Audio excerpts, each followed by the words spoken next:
السلام علیکم۔ میری ساس بہت خوبصورت اور جوان تھی۔ اس کی ایک شرط تھی کہ وہ شادی کے بعد مجھے گھر داماد رکھے گی۔ میں اپنی بیوی کے ہاتھوں مجبور تھا کیونکہ میں آپ سے بہت پیار کرتا تھا۔ اس لیے جب یہ شرط مان کر گھر داماد رہنے پر راضی ہو گیا تو ساس کے چہرے پر ایک عجیب سی مسکراہٹ پھیل گئی۔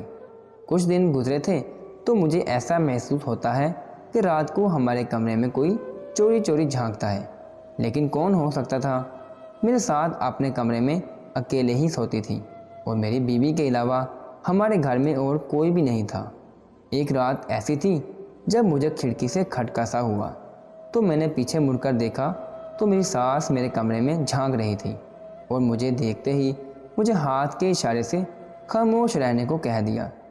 میں سمجھ تو گیا تھا کہ میری ساس کیا کہنا چاہتی ہے اور مجھ سے کیا چاہتی ہیں۔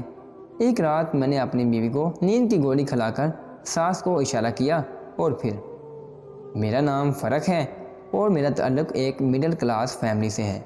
میری شادی کو تقریباً 6 مہینے ہونے والے ہیں اور یہ 6 مہینے نے ایک ذہنی اذیت میں ہی گزارے ہیں۔ اس ذہنی اذیت کی وجہ کوئی اور نہیں بلکہ میری ساس تھی۔ سارا دن جوان اور صحت مند رہنے والی میری ساس کو رات کے اس پہر نہ جانے کیا ہو جاتا جب میری بیوی اور میں ایک دوسرے کے ساتھ وقت گزارنے کی خواہش رکھتے۔ یہ سلسلہ شادی کے پہلے ہی دن سے شروع ہوا تھا اور 6 مہینے گزرنے کے باوجود بھی ایسے ہی جاری تھا۔ آج بھی میں دفتر سے تھکا ہارا لوٹا تھا اور میرا سامنا سب سے پہلے اپنی ساس سے ہی ہوا تھا۔ میری بیوی شہناز گھر میں موجود نہیں تھی اور میری ساس ہمارے ہی پورشن میں موجود تھی۔ مجھے دیکھتے ہی ان کے چہرے پر ایک عجیب سی مسکراہٹ آ گئی اور وہ خود میرے لیے چائے بنا کر لائی تو مجبوراً مجھے ان کے ساتھ ڈرائنگ روم میں بیٹھنا پڑا۔ میں نے سوچ لیا تھا کہ چائے ختم کرتے ہیں میں سیدھا اپنے کمرے میں چلا جاؤں گا، کیونکہ پچھلے 10 منٹ سے میری ساس صوفے پر بیٹھی مستقل مجھے دیکھ رہی تھی اور میں شرم سے پانی پانی ہو رہا تھا۔ ان کی نظروں کا انداز ایسا تھا کہ مجھے گھبراہٹ کا احساس ہو رہا تھا اور ہمیشہ ہی ایسا ہوتا تھا کہ جب بھی میں ان کے سامنے ہوتا تو ان کی نظروں کا زاویہ بدل جاتا۔ ان کے چہرے پر ایک عجیب سی مسکراہٹ ہوتی اور وہ بنا کچھ کہے مجھے دیکھتی رہتی۔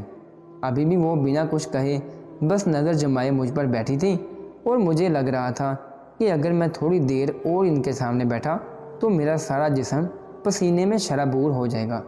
کبھی کبھی تو میرے اتنا قریب ہو کر بیٹھ جاتی کہ میرے لیے برداشت کرنا بھی مشکل ہوتا۔ دراصل میری ساس ایک 35 سال کی جوان عمر عورت تھی، لیکن ان کی نظریں، ان کا انداز اور ان کا اٹھنا بیٹھنا ایسا تھا جیسے وہ ابھی بھی کوئی 16 سال کی لڑکی ہوں۔ اور جب وہ میرے قریب آتی اور کسی نہ کسی بہانے سے مجھے چھوڑنے کی کوشش کرتی تو میری جان ہوا ہونے لگتی۔ اس وقت بھی ان کے سامنے بیٹھے مجھے اپنی بیوی پر غصہ آ رہا تھا۔ میری بیوی شہناز پتہ نہیں کہاں غائب تھی اور میں بمشکل اپنی ساس کو برداشت کر رہا تھا۔ شہناز کو معلوم تھا کہ مجھے اس وقت گھر سے باہر نکلنا پسند نہیں، لیکن وہ پھر بھی میری مرضی کے خلاف جاتی۔ جب تھوڑی دیر اور گزری اور میرے لیے مزید ان کے سامنے بیٹھنا مشکل ہو گیا تو میں صوفے سے اٹھ کر کھڑا ہو گیا اور میں نے کہا کہ شبانہ آنٹی جب شہناز آ جائے تو اسے میرے پاس کمرے میں بھیج دیجیے گا۔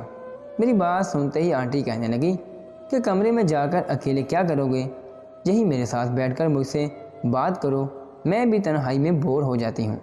تمہارے انکل کو گزرے زمانے ہو گئے ہیں، وہ تو بھری جوانی میں ہی مجھے تنہا چھوڑ گئے تھے اور شہناز کے پاس بھی میرے لیے وقت نہیں، تم ہی کچھ وقت میرے ساتھ گزار لیا کرو۔ میں ان کی بات سن کر ان کی شکل دیکھ کر رہ گیا۔ میرے لیے اس طرح ان کے آگے بیٹھنا سوائے کوفت اور پریشانی کے اور کچھ بھی نہیں تھا۔ میری بیوی شہناز ہمیشہ کی طرح میرے دفتر سے آنے کے وقت گھر پر موجود نہیں تھی۔ اسے پتہ نہیں شاپنگ کا اتنا شوق کیوں تھا کہ وہ سارا وقت ایک مال سے دوسرے مال کے چکر لگاتی رہتی۔ آج تو مجھے شہناز پر بھی بہت غصہ آ رہا تھا، اسے بھی مجھے زج کرنے میں بہت مزہ آتا تھا۔ ایک دفعہ پھر میں مجبور شبانہ آنٹی کے سامنے بیٹھ گیا۔ وہ میری ساس تھی اور شادی کے شروع میں میں نے انہیں اماں کہنا چاہا تھا، لیکن یہ بات شبانہ آنٹی کی طبیعت کو بہت گراں گزری تھی۔ وہ کہنے لگی کہ نہ ہی میں اتنی عمر والی ہوں اور نہ ہی میں تمہاری اماں ہوں، تم مجھے آنٹی کہہ سکتے ہو۔ اس وقت مجھے احساس ہو گیا تھا کہ میری ساس کو ابھی تک جوان لڑکی بھی ناپسند ہیں، لیکن اس بات کا اندازہ نہیں تھا کہ ان کے اندر تو جوان لڑکی جیسے جذبات بھی موجود ہیں۔ ان کا سجنا سنورنا ہرگز بھی ایک بیوہ عورت جیسا نہیں تھا، بلکہ وہ تو مجھے شہناز سے بھی زیادہ نئی شادی شدہ عورت لگتی تھی۔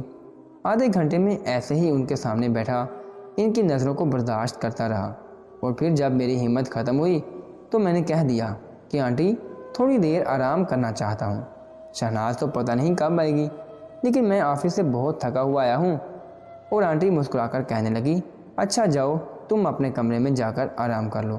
اگر آپ کو ہماری ویڈیو اچھی لگی ہو تو آپ نے اس کو لائک کرنا ہے اور آگے دوستوں کو شیئر بھی کرنا ہے، اور اگر آپ نے ابھی تک ہمارا چینل سبسکرائب نہیں کیا تو آپ نے اس کو سبسکرائب کرنا ہے اور بیل آئیکن کو دبا دینا ہے۔ اللہ حافظ۔